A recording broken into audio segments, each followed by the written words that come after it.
Bismillahirrahmanirrahim. Alhamdulillahirabbil alamin.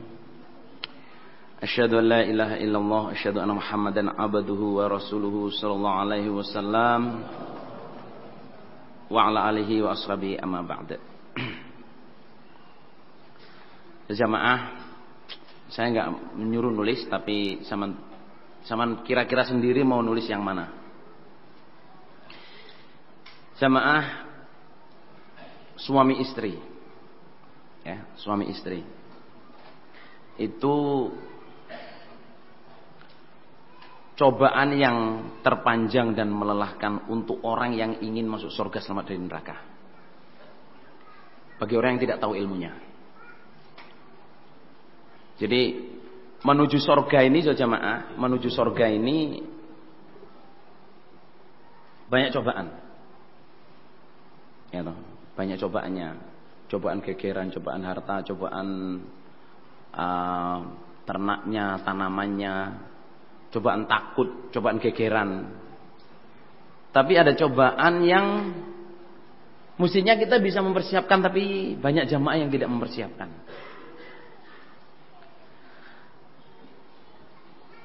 Ini awalnya sudah jamaah ya, saya nasihat ini itu sejak saya masih bujang, saudara. Sejak saya masih bujang tuh saya mau balik. Suami istri bertengkar, datang ke pengurus, ya toh. Suami istri bertengkar, datang ke pengurus. Ada orang tuanya suami istri datang menyelesaikan urusan anaknya. Waktu itu padahal saya belum menikah. Suami istri bertengkar, tahu nggak? Gara-gara istrinya pakai bedak yang suaminya nggak suka. Itu enggak.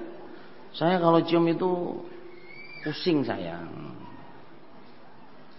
Kan koro-koro wedak Rasulullah, suami istri itu bertengkar. Nah, suaminya itu saya pusing kalau istrinya itu, saya kalau pakai, saya yang cocok bedak ini, kalau bedak yang lain tuh rasanya kulit saya enggak enak gitu. Iya Rasulullah ya toh. Ada yang protes, suami saya ini enggak pernah cium saya. Langsung to the point, saudara. Itu juga loh lah, saya bujang waktu itu, iki nyelesekno piye, suami istri apa harus cium-ciuman. Wala rek ya toh. Terus ada orang tua datang ke saya. Ya orang jamaah, ya berpengaruh. Kalau di tingkat daerah, orang topnya daerah dia.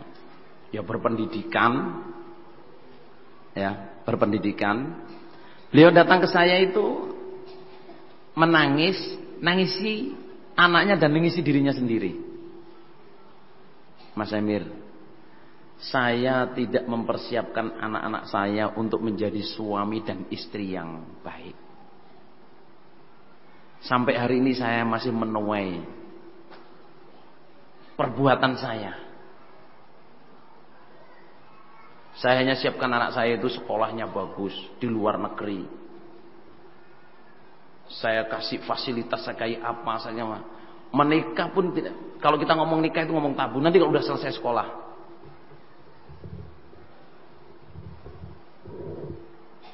Dilala jamaah setelah nikah ya gitu. Udur-uduran antara suami istri.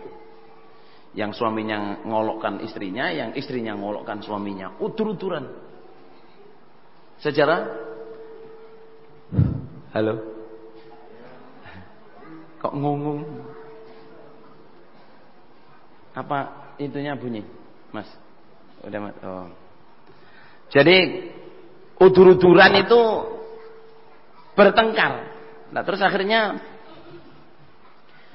ya kita saudara jamaah sebagai orang tua ya, kita juga merasakan sendiri. Yang sebagai suami istri ini loh. Betapa susahnya untuk bisa mengerti antara suami dan istri. Nggih apa nggih, Pak Lur? Ya pertama memang kalau sedang jatuh cinta saudara jamaah ya, lihat sandalnya aja udah atine lewego, wah ini areke Rasulullah ya. Ada orangnya. Lihat sandalnya tok, Lur. Salam tuh dinomen, Assalamualaikum. Kok enggak kelihatan? Tapi sandalnya ada, mungkin kamar mandi ya. Suwe-suwe terus kok dari gaya kencing, padahal gaya kencing mau lihat saudara. Kok nggak ada juga? Kan hafal kudungi. Kudungi itu ini hafal biasanya. Terus saking penasarannya ditunggoi saudara. So, posisi nggak sandal. Tiba mbae sing nggak sandal malah. Alah disilih mbae. Kalau sedang jatuh cinta gitu saudara, tapi kalau sudah nikah itu bukan urusan mudah saudara. Oleh karena itu jamaah ya, saya nasihat di sini, bapak-bapak dan ibu-ibu, lihatlah pengalaman sampean sendiri menjadi suami istri. Persiapkan anak dan istri sampean menjadi calon suami atau istri yang baik. Bilangi sejak kecil kamu akan menjadi istri. Kamu akan menjadi suami. Istri yang baik itu begini loh. Nah, ini loh dalilnya. Suami yang baik itu seperti ini loh. Ini loh dalilnya. Soalnya apa nak? Kamu nanti perjalanan ini kamu menuju surga. Perjalanan ini urusannya kemana saudara jamaah? Menuju surga. Menikah itu dilematik. Menikah itu menjaga agama, menyempurnakan iman. Tapi menikah itu juga cobaan. Mungkin apa enggak belum? Kamu nggak bisa taat ke suami, perempuan kamu nggak bisa taat ke suami, tempatnya di neraka. Suami, kamu tidak disaksikan oleh istrimu, kamu dibelenggu oleh Allah. Sampai hatta yafukkahul adl. Sampai istri dan anak-anaknya kalau sebagai suami mengatakan suami saya ini adil, suami saya itu nasihat, suami saya itu bijaksana. Hatta yafukkahul adl. Imam juga gitu. Jadi masuk surga jamaah perjalanannya panjang. Apalagi suami istri jamaah tujuannya ke surga nggak saling mengerti. Yang suaminya ya seenaknya sendiri, kamu harus taat, kamu harus tunduk, kamu harus ini. Yang istri, kamu nggak saya saksikan adil nanti. Suami seenaknya sendiri. Saudara kalau mencari di dunia ini nggak ada istri yang bisa taat 100% nggak ada. Begitu juga mencari laki-laki yang adil. Allah mengatakan walan ta'dilu abadan walau harastum. Kamu nggak akan bisa adil selamanya meskipun kamu pengen. Bagaimana supaya suami istri itu saling pengertian dari jamaah? Maksudnya gimana suami istri ini menuju surga gampang? Ya usahalah para istri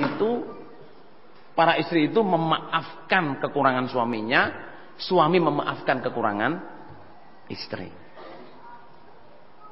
Kurang-kurang taatnya istri ya dianggap biasa prosedur. Gitu? Ya dinasehati, diajak komunikasi, diomongi. Istri juga gitu kurang-kurangnya ke suami ya.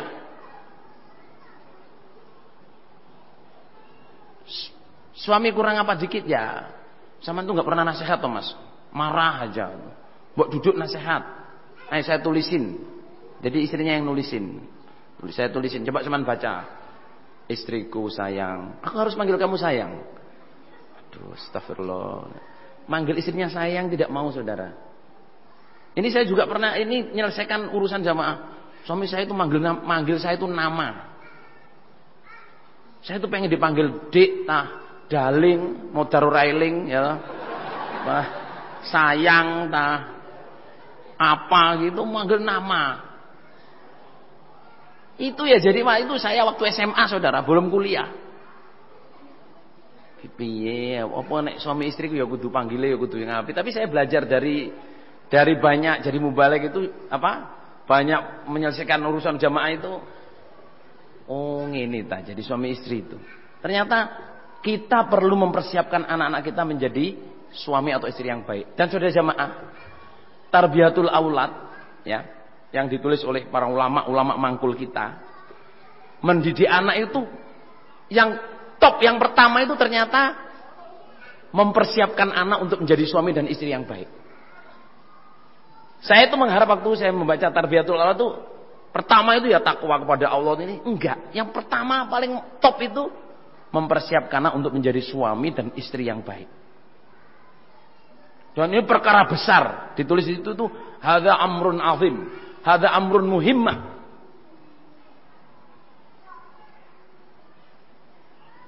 Apa? Karena kalau orang sudah menikah, saudara jamaah, ya. Saudara perempuan ya, dengarkan ini ya, perempuan kalau sudah menikah, lihat di Ibnu Majah ada, di Tirmidzi ada. Seorang perempuan kalau sudah menikah itu baktinya pindah kepada suami.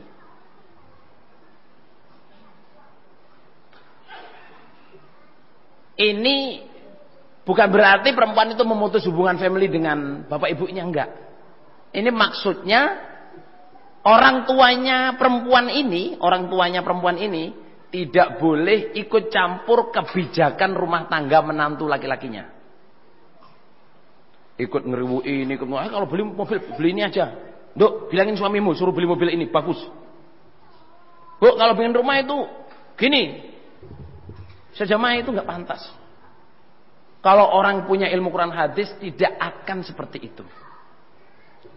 Mak, ini gimana ini? Dok, jangan tanya ke saya. Yang kuasa terhadap kamu adalah siapa? Suamimu. Suamimu yang menentukan. Pak, ini gini, tanya ke suamimu. Jadi ngajarin anak kandungnya perempuan untuk takzim dan hormat kepada suami. Sejamaah ya. Salah sama udah dengar nasihat ini ya. Saya kasih basic knowledge-nya. Kenapa perempuan itu suruh taat ke suami? Yang sudah dengar sama dengar lagi biar paham.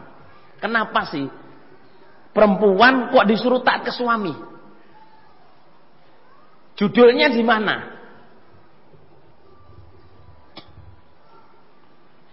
Basically saudara jamaah ya, basically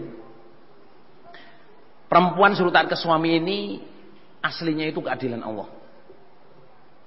Kok bisa keadilan Allah? Karena apa? Perempuan itu dicipta oleh Allah ya, secara mental dan fisik lebih dekat ke neraka daripada ke surga. Nah, yang senior-senior saya tahu dalilnya semua.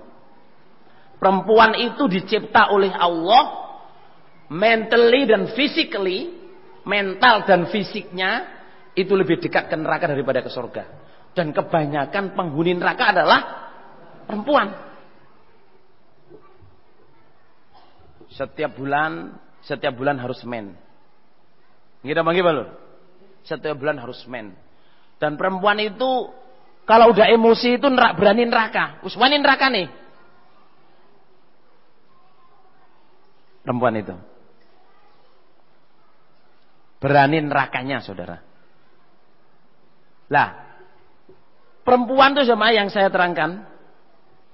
Oke, ini gak kurang ya? Hah? Oh, sini kurang, Mas. Lo itu masih sender suara lagi ya ke tempat lain. Yang sound system yang ada, yang sini nggak ada suaranya. Apa ini termasuk ikut suara? Oh.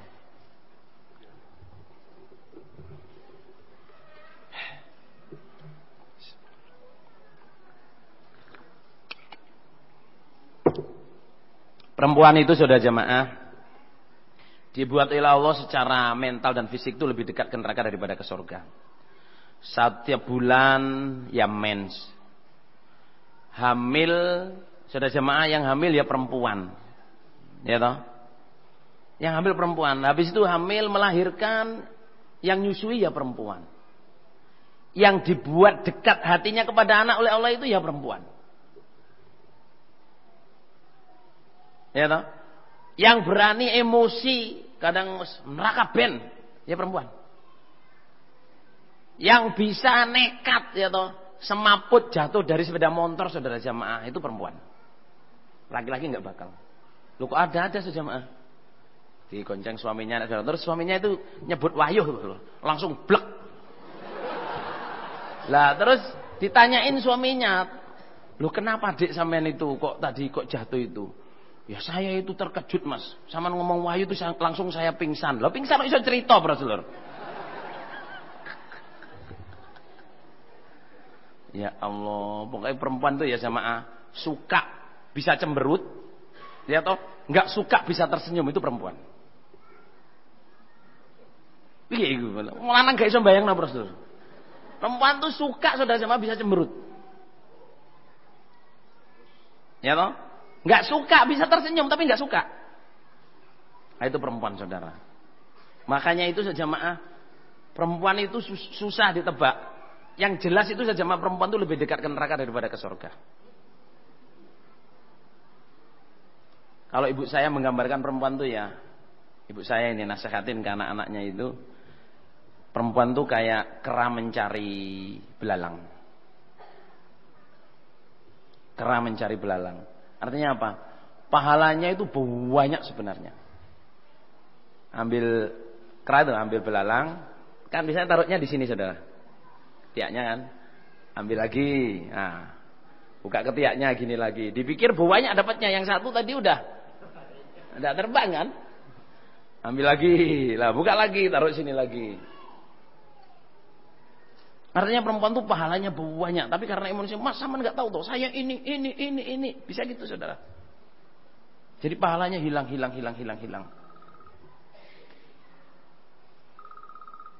Wajibun.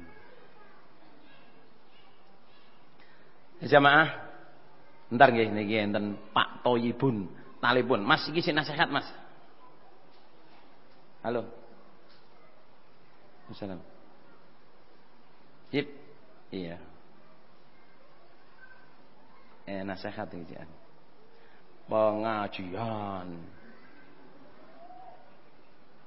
SMS saya Mas, sama SMS apa anunya nanti saya balas. Jazakallahu khairan. Assalamualaikum.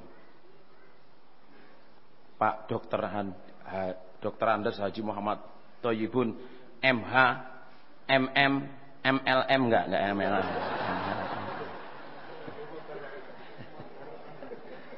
MLM itu apa? Hah? Bunuh Belanda. Oh dia di sana. Oh. Atau ibu ini sedang di Banjarmasin. Sejamaah gini aja ya. Jadi karena Allah mencipta perempuan itu lebih dekat ke neraka daripada ke surga, tapi Allah Maha Adil.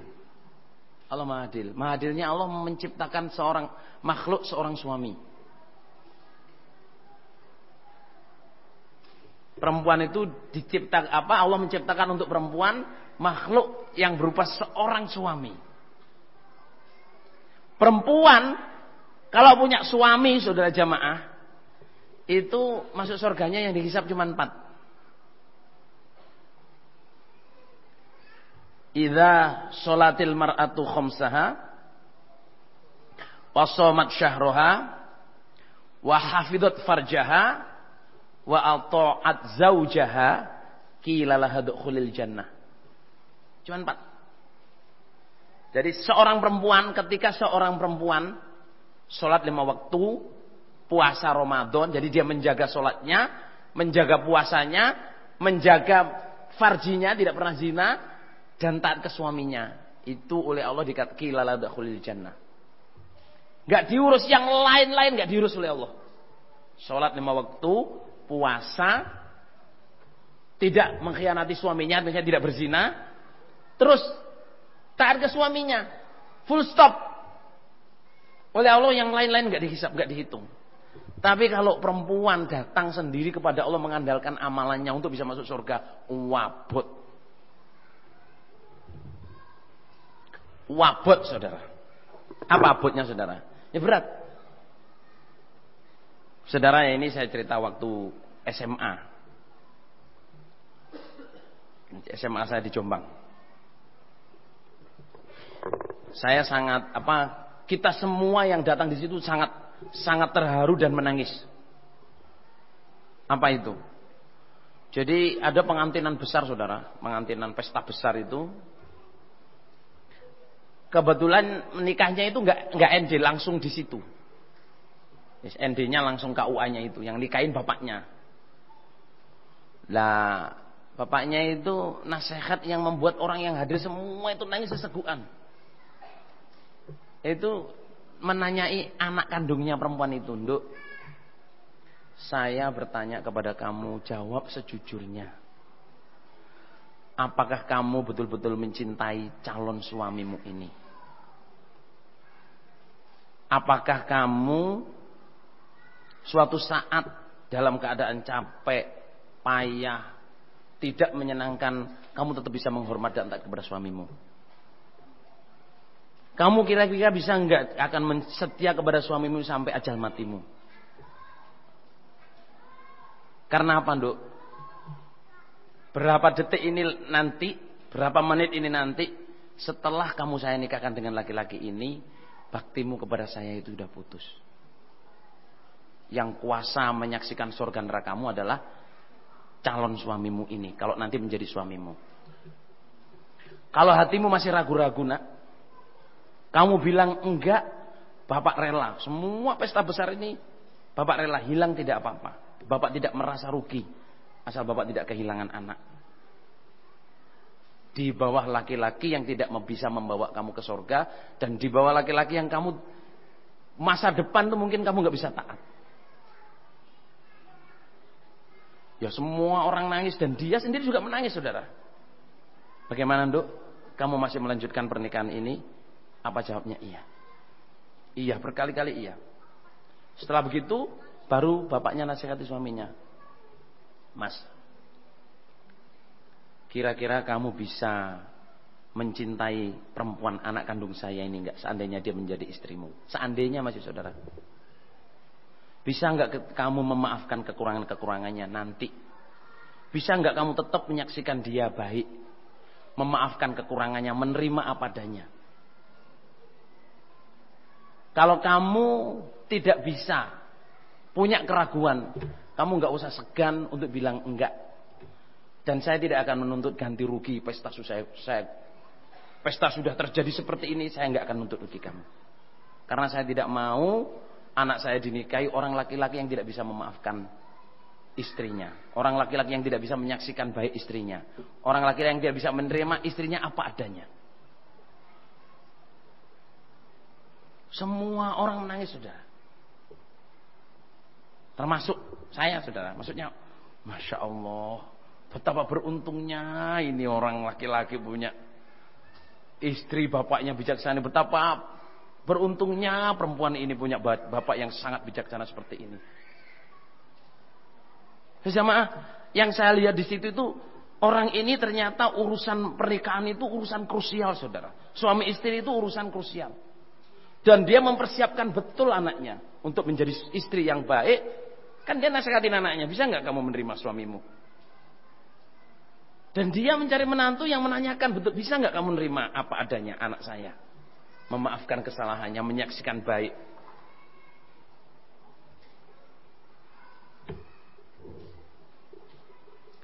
Saudara, kadang kita nggak ambil peduli, kadang bahkan kita marah-marah kalau anak kita ini, kamu masih kecil ditaksir orang, kamu masih kecil dilamar orang, sudah sana.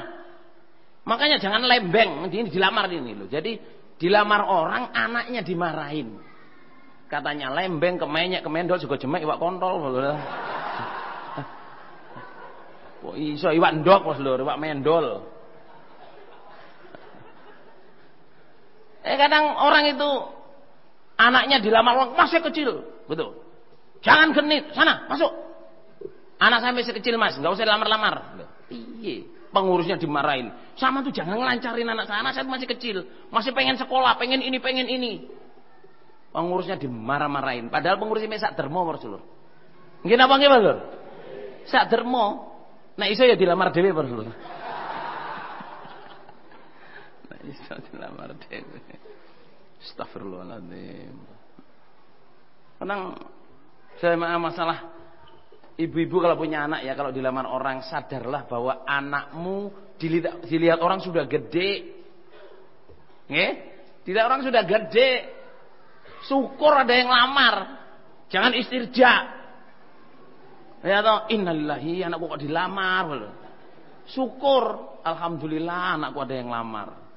Selamat ada yang lamar, pengalaman ada yang lamar loh. Anaknya bilangin, "Duk, gimana kamu dilamar orang?" Ya toh, diajarin. Kalau dilamar, jamaah apa? Kalau dilamar apa yang dikerjakan pertama? Istikharah ya. Adik-adik, mbak-mbak ini, kalau dilamar yang dikerjakan pertama adalah istikharah. Meskipun sampean sewenang enggak usah bilang, ya, enggak usah itu saja mah. Ngewetek, ya mau. Gitu. Meskipun sewenang jawablah, saya istikharah dulu. Contoh hadisnya itu loh. Istrinya Nabi itu siapa itu? Sudah jelas-jelas mau dinikah oleh Nabi itu dia bilang, ya Nabi tapi saya istikharah dulu. Padahal dia cerita di hadis itu, padahal saya sewenang dilamar Nabi itu. Siapa yang enggak suka dilamar Nabi, saudara? Tapi dia bilang saya istikharah dulu, itu mencontohi umatnya. Meskipun senangnya gimana, bilanglah saya mau istikharah dulu. Lah kalau sampean enggak senang misalnya dilamar enggak senang, jangan bilang enggak mau. Jelek. Jangan gitu, saudara. Ya toh, ya saya istikharah dulu. Terus Haji Nur Hasan mangkulin ke ibu saya. Nduk, kalau dilamar orang kamu enggak mau jangan bilang tidak mau. Bilanglah belum mau. Ngerti enggak? Enggak mau nunggu lulus. Nunggu sudah tes mau balighot. Ibu saya bilang gitu. Enggak usah ngomong gitu, belum mau. Barangkali nanti sore ada yang lamar yang cocok saudara jamaah. Nanti dibelekno orang, loh, kok tadi pagi enggak mau sekarang mau? Tadi kan saya belum mau. Sekarang sudah mau loh gitu.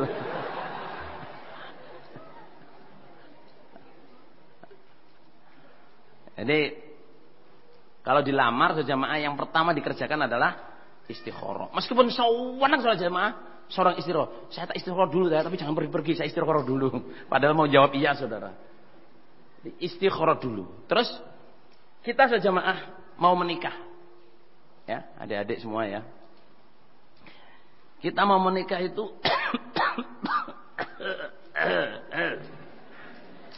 Astagfirullahaladzim. Bismillah. Alhamdulillah. Orang mau menikah itu biasanya nyari. Tanya-tanya, gimana ya dapat istri yang baik? Gimana dapat suami yang baik? Kriterianya apa? Gitu kan? Orang itu biasanya yang dikonsentrasikan tuh cari perempuan yang baik atau cari suami yang baik, kriterianya ini dicari, saudara. Kalau caranya Allah enggak gitu. Caranya Allah itu kalau mbak-mbak ingin dapat suami yang baik atau mas-mas ingin dapat istri yang baik, jadilah calon istri yang baik, kamu pasti dapat suami yang baik. Cara nyarinya gampang. Be prepare yourself to be a good wife, to a good future wife. Bersiap-siaplah dirimu untuk menjadi calon istri yang baik. Nanti Allah akan mengirimkan calon suami yang baik. Mas-mas juga gitu. Saman pengen nikah, dapat istri yang baik. Be prepare yourself. Belajar bagaimana menjadi suami yang baik. Ilmunya dipelajarin, berdoa, jadi orang yang soleh. Nanti Allah ngirim orang yang baik. Itu janjinya Allah itu. At-thayyibuna lid thayyibat, wat thayyibatu lid thayyibin. Kan wal khabithuna lil khabithat, wal khabithatu lil khabithin. That's it. Udah janjinya Allah, pokoknya orang baik ya dapat orang baik. Kalau orang itu buruk ini bukan mukanya saudara, buruk kelakuannya ya dapat orang buruk. Enggak bisa di ini. Nah sekarang saudara jamaah, ada orang ya ngolokin. Saya ngurusin di sana itu, saya wakil desa jamaah. Kadang harus ngedemkan di Australia. Saya itu mau balik kelompok kayak mas ini loh. Mas wakil kelompok tapi penerobos daerah. Saya ini wakil desa tapi mau balik kelompok, saudara. Karena mau balik desanya sudah ada di Australia. Itu saya kadang ngurusin jamaah. Ya, ngurusin perkara-perkara yang gitu. Terus ada omongan tuh gini, Mas Amir, gimana anak saya ini dilamar? Dilancarkan. Ini kan enggak karena cinta ini. Karena bisa bahasa Inggris atau karena ini. Terus maksudmu apa? Saya tanya gitu. Kan mestinya itu kalau orang menikah itu kan harus karena cinta. Well, can be like that. Tapi yang diucapkan Nabi lahiriahnya bukan karena cinta yang pertama. Karena apa saudara jamaah? Tungkahul mar'atu, yang pertama apa? Tungkahul mar'atu li jamaliha wali maliha. Kan? Wali nasabiha. Yang berikutnya wali diniha. Fadfar bidzatid din taribat yaminuk. Yang Pak Maruf bilang lima liha sama Limaliyah sama lijamaliyah itu kadang bolak-balik memang. Ada yang tungkahul amaratu limaliha wali jamaliha wali hasabiha wali diniha fatfa bidaditin. Yang jelas Nabi menyebut din itu paling belakang. Jadi perempuan itu dinikah karena cantiknya, karena hartanya, karena keturunannya, juga karena apa? Agamanya. Tapi Nabi mengatakan pilih yang beragama.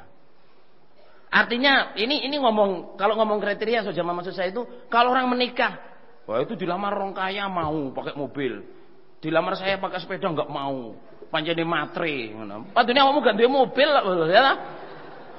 Kalau mau lamar ya punya mobil, mesti menyewa ngono lho, nyewa nang gone sapa jenenge iku? Heh? Nang ngene Nur Baki lho ya ta.